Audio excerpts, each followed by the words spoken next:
Assalamualaikum warahmatullahi taala wabarakatuh dan salam sejahtera. Bismillahirrahmanirrahim. Nahmaduhu wa nusalli ala Rasulil Karim wa ala alihi wa ashabihi ajma'in. Yang saya muliakan saudara moderator, rakan-rakan panelis dan tetamu-tetamu dev-dev kehormat, hadirin dan hadirat sekalian. Alhamdulillah, kita bersyukur untuk memulakan bicara tentang minda pembangunan negara madani. Dalam konteks ini saya diberikan tugasan untuk membicarakan konsep makna dan falsafah yang terdapat di dalam konsep negara madani.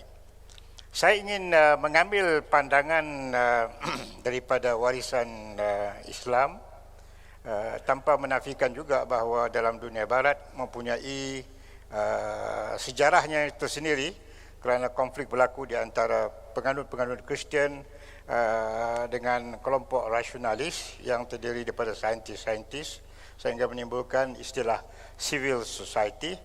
Tetapi dalam sejarah tamadun Islam, kita ditemukan dengan nama-nama besar seperti Al-Farabi yang menulis bukunya Ihsa'ul Ulum ataupun katalog ilmu, di mana beliau telah menghuraikan konsep madani meskipun terdapat pandangan-pandangan beberapa ilmuwan Islam yang tidak dapat menerima istilah madani.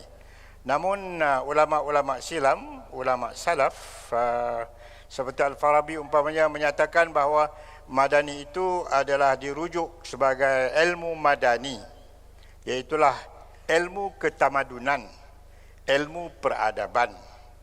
Dan yang dimaksudkan dengan ilmu ketamadunan dan peradaban itu ialah pelbagai jenis perlakuan dan cara hidup manusia. It is a way of life. Dan kemuncaknya adalah setelah mengkaji naluri manusia, tabiat manusia, akhlak manusia, yang hendak dicapai ialah kebahagiaan, as-sa'adah. Hari ini PBB membuat satu istilah indeks happiness. Mungkin ada kaitannya tetapi tak semestinya sempurna. Kalau kita bincang dalam konteks Islam adalah as-sa'adah seperti mana yang disebut oleh Al-Farabi, telah juga disebut oleh Hujatul Islam Imam Al-Ghazali. Kemudian Al-Farabi juga menyatakan bahawa bahagian kedua daripada makna tamadun dan peradaban itu ialah cara-cara hendak mengatur sistem akhlak, ataupun yang keduanya peranan dan fungsi institusi politik.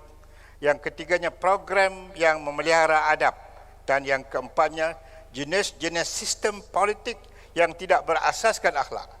Kita boleh memahami di sini bagaimana konsep politik ataupun yang lebih gemar digunakan oleh ulama-ulama Islam dalam konteks masyarakat madani itu ialah as-siasah. Sebab siasah itu berarti pengurusan, menguruskan sesuatu untuk urusan duniawi ini. Saya juga ingin menyatakan bahawa di kalangan ulama silam seperti Ibn Khaldun umpamanya, kita melihat bagaimana Ibn Khaldun menggunakan dua istilah, iaitulah umran al-badawi, penghidupan di penghidupan komuniti badawah, iaitulah masyarakat Arab Jahiliyah yang duduk di padang pasir, kemudian berhijrah membina kota dan tinggal di situ dan mengembangkan kota menjadi pusat tamadun, iaitulah yang dipanggil sebagai umran al-hadari. Jadi kedua-duanya adalah sangat berkait dengan konsep madani, dan kita berpindah kepada ulama-ulama khalaf selepas ulama yang lalu, umpamanya Syekh Muhammad Abduh. Beliau telah menulis satu kitab Al-Islam wal Nasraniyah wal Madaniyah, membincangkan hubungan Islam dengan Kristian dan konsep civil society ataupun tamadun. Kerana di dalam buku itu beliau ada berdebat dengan seorang pendeta Kristian daripada Lebanon yang bernama Farah Anton, yang mau melihat apakah Islam mempunyai konsep tamadun yang komprehensif seperti mana orang-orang barat, seperti yang didakwa oleh Farah Anton. Jadi Abdul telah memberikan jawapannya tentang bagaimana Islam mempunyai satu pandangan yang sangat jitu tentang tamadun. Begitulah seterusnya beberapa tokoh-tokoh semasa seperti kita melihat Syekh Yusuf Al-Qaradawi sendiri, seorang ulama yang tersohor yang baru meninggalkan kita. Bagaimana beliau telah menulis bukunya Min Fiqh Daulah, di antara buku yang penting membicarakan konsep madani, kerana dia telah mengistilahkan madaniyatud daulah, iaitu dalam negara Islam ini memang ada pengisian madaniyahnya dari segi ketamadunan, dari segi ilmu pengetahuan, dari segi tata susila. Sebagai satu contoh ialah amalan demokrasi. Qaradawi menyatakan bahawa setakat ini demokrasi adalah sistem yang terbaik kerana memberi ruang kepada rakyat untuk bebas bersuara, bebas memilih pemimpin yang mereka kendaki, ataupun bebas untuk mereka menolak pemimpin yang tak dikendaki. Oleh yang demikian, maka Al-Qaradawi telah menyatakan bahawa di dalam konteks madani ini adalah merupakan satu yang dapat diberikan justifikasinya. Selain itu, tokoh-tokoh yang banyak membicarakan konsep madani pada abad ini ialah Rashid Ghannouchi, seorang pemimpin gerakan Islam Tunisia, itulah daripada Parti An-Nahdah Al-Islamiyah, dan pernah menjadi Speaker Parlimen Kerajaan Tunisia baru-baru ini. Beliau telah mempertahankan istilah madani, kerana ada juga di kalangan ulama-ulama salafi yang mengikut mazhab pemikiran tertentu menolak madani, kerana mereka menyatakan bahawa madani itu adalah bikinan orang-orang barat. Jadi kita orang Islam tak boleh mengambil konsep civil society seperti mana yang dianjurkan oleh pemuka-pemuka barat. Namun satu hujah yang begitu menarik yang dikupas oleh Rashid Ghannouchi, beliau berkata di dalam bukunya Hukuk Al-Muwatanah, iaitulah hak-hak bagi warga negara. Beliau telah tidak mahu lagi menggunakan kafir zimmi, bahkan tidak mahu menggunakan kafir harbi. Kebetulan mutakhir ini begitu lumayan sekali istilah kafir harbi digunakan, ya. Beliau menggunakan kewarganegaraan sebagai gantian dalam fiqh siasah yang baru yang dapat menonjolkan dimensi civil society, masyarakat madani. Dalam konteks ini, Rashid Ghannouchi menyatakan jika yang dimaksudkan dengan masyarakat madani itu ialah masyarakat yang dibina atas asas kebebasan, freedom, dan politik kerelaan bekerjasama dengan pemerintah yang tidak menindas, serta bekerjasama dalam keluarga masyarakat dalam pelbagai bidang sosial dan kebudayaan, maka ia adalah suatu yang dapat diterima dalam Islam. Jadi ini adalah merupakan satu perkara yang penting dalam memahami konsep negara madani, kerana boleh berlaku keanjalan siasah ataupun political flexibility, asalkan prinsipnya adalah untuk mencapai kebaikan bagi rakyat keseluruhannya. Selain daripada itu, seperti mana yang telah disebut oleh pengurusi tadi, bahawa Saudara Datuk Seri Anwar Ibrahim, ialah Saudara Anwar Ibrahim sendiri telah mengemukakan idea madani ini dalam Festival Istiqlal 1975 di Indonesia, dan beliau telah menulis Renaissance An-Nahdah ataupun Gelombang Asia, dan di dalam buku beliau tentang Gelombang Asia itu, antara petikan pandangan beliau yang menarik ialah beliau menyatakan dalam konteks kebebasan yang merupakan salah satu ciri di dalam masyarakat madani, bahawa kebebasan jangan sekali-kali dinoda untuk tujuan melempias nafsu dan mencetus onar. Ini adalah merupakan satu prinsip yang bermoral dalam konteks negara madani. Sebab Al-Farabi, Ibn Khaldun, Miskawi, Hujatul Islam Al-Ghazali, dan tokoh-tokoh seperti yang telah saya sebutkan namanya tadi, menyatakan bahawa salah satu di antara falsafah terpenting di dalam konteks pembinaan negara madani itu ialah tunjangnya agama. Dan dalam konteks agama tidak lain dan tidak bukan ialah persoalan akhlak ataupun moral. Mana-mana gagasan masyarakat madani yang tidak berasaskan kepada agama, ya, dan juga akhlak ataupun moral, maka ianya tidak dapat diterima dalam konteks Islam. Oleh yang demikian, saya melihat bahawa apa yang dimaksudkan dengan masyarakat madani dari segi konsepnya, di sini saya ingin mengemukakan pandangan daripada Profesor Syed Muhammad Naqib Al-Attas, iaitu salah seorang tokoh penting keilmuan di negara kita, bahkan juga di peringkat antarabangsa. Profesor Syed Muhammad Naqib Al-Attas dalam tanggapannya tentang konsep madani, kata beliau, pengertian Madinah dalam kaitannya dengan din yang merupakan rujukan kepada konsep madani dikembalikan kepada din, dal ya nun, dyn, dan terus dikembalikan kepada kota suci Yathrib yang telah berubah kepada Al-Madinah Al-Munawwarah. Jadi perkataan Madinah dalam kaitannya dengan din ialah kehidupan abadi yang bertata susila, yang luhur, kehidupan bermasyarakat yang teratur, tertib dalam kawalan hukum dan undang-undang, serta kuat kuasa keadilan dan hikmah kewibawaan. Negara madani adalah negara yang menjunjung konsep hikmah.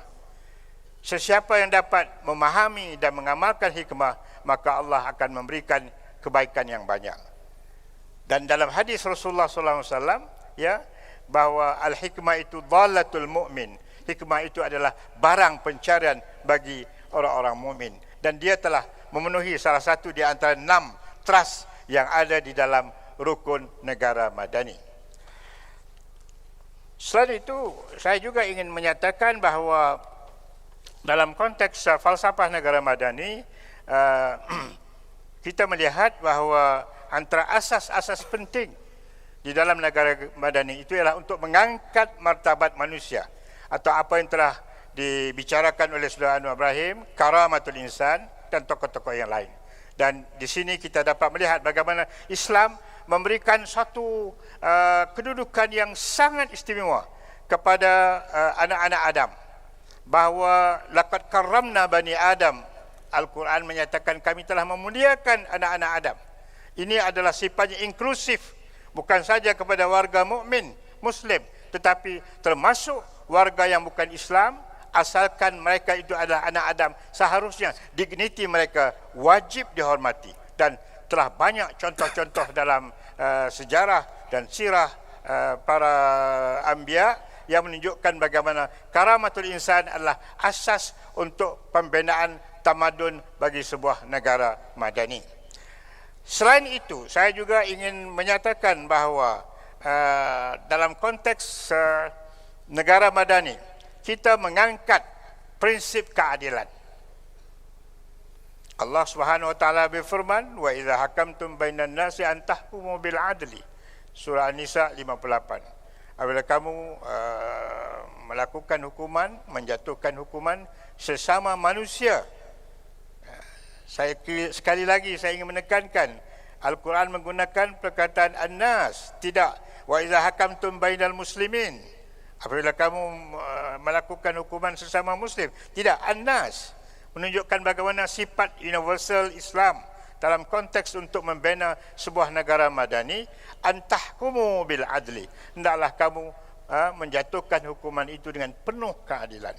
Dan seperti mana yang telah dipaparkan di dalam buku Madani yang telah dikarang oleh Datuk Seri Anwar Ibrahim, beliau telah mengungkap kata-kata daripada Syihab ad-Din Ahmad Anwairi di dalam kitabnya yang berjudul Nihayatul Arab fi Fununil Adab, di mana ungkapannya disebut, Syayugia seorang pemimpin itu membentangkan permadani keadilan buat rakyatnya, menegakkan khemah keselamatan dan mengibarkan panji kesabaran yang bergemerlapan buat mereka. Beliau harus membiarkan sungai-sungai kebajikan mengalir, menahan tangan-tangan zalim daripada menyentuh mereka, sambil membasahi mereka dengan amalan mulia. Sifat yang terpaling penting harus ada padanya ialah keadilan. Kita dapat melihat dalam konteks kata-kata Syahabuddin Ahmad Anwari ini mempunyai dimensi tauhid, dimensi akhlak dan dimensi syariah, peradaban dan sebagainya. Jadi dalam konteks naratif madani ini, secara ringkas, falsafahnya itu adalah untuk mengangkat manusia, untuk menegakkan keadilan, untuk memberi kebebasan, tetapi kebebasan yang bertanggungjawab, bukan kebebasan yang telah saya nukilkan daripada pandangan Datuk Seri Anwar Ibrahim dalam dalam buku beliau Gelombang Asia, yang bebas lepas, seperti mana yang berlaku dalam beberapa contoh tamadun dunia pada masa sekarang. Oleh demikian, kita juga melihat satu di antara konsep penting di dalam masyarakat madani ini ialah berlakunya keseimbangan mampan.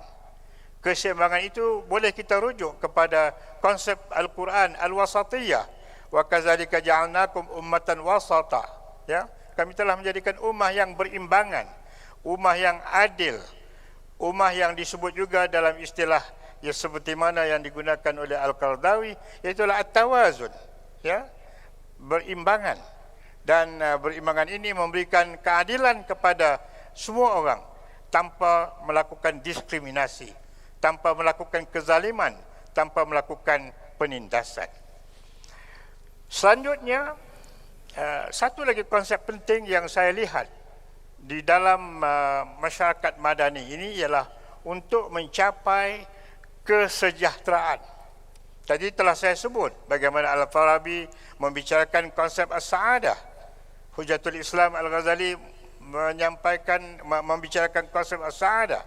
Profesor Said Muhammad Naqib Al-Atas mempunyai satu karangan tentang konsep kebahagiaan. Kesemuanya ini menunjukkan bagaimana matlamat kebahagiaan adalah merupakan matlamat terakhir dalam tamadun manusia.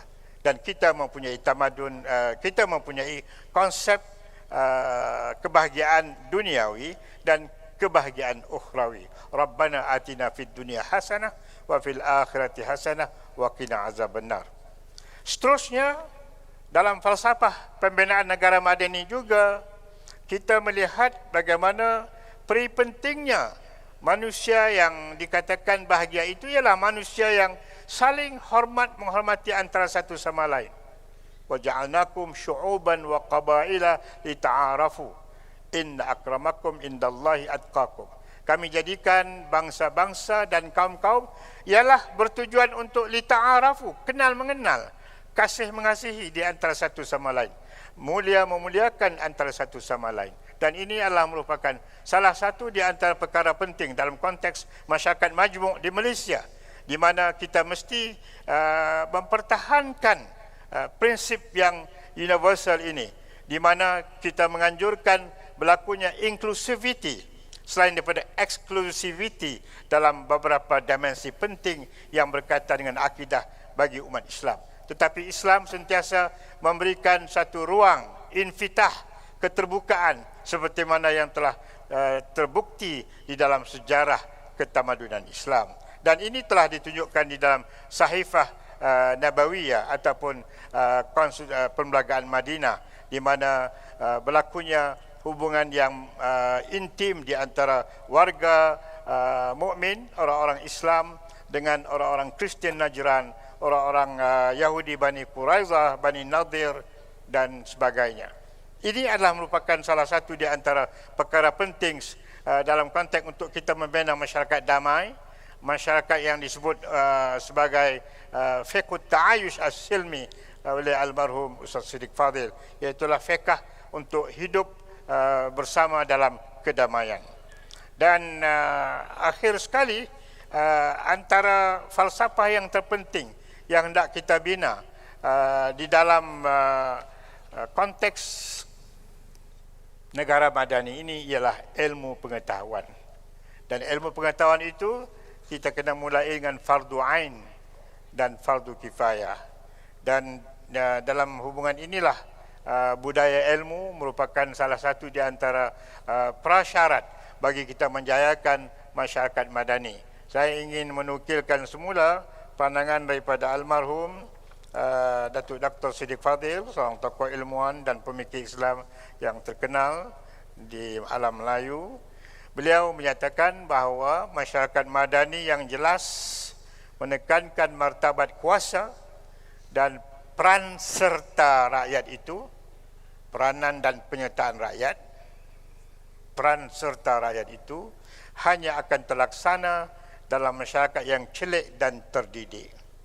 Tanpa budaya ilmu yang kuat, rakyat akan selamanya diperalat oleh pihak-pihak yang lebih kuat, termasuk para penguasa yang selalu mengambil peluang menikmati kebodohan rakyat. Ini adalah penting kalau kita nak melihat bahawa masyarakat madani itu berjaya. Sekian, wassalamualaikum warahmatullahi taala wabarakatuh.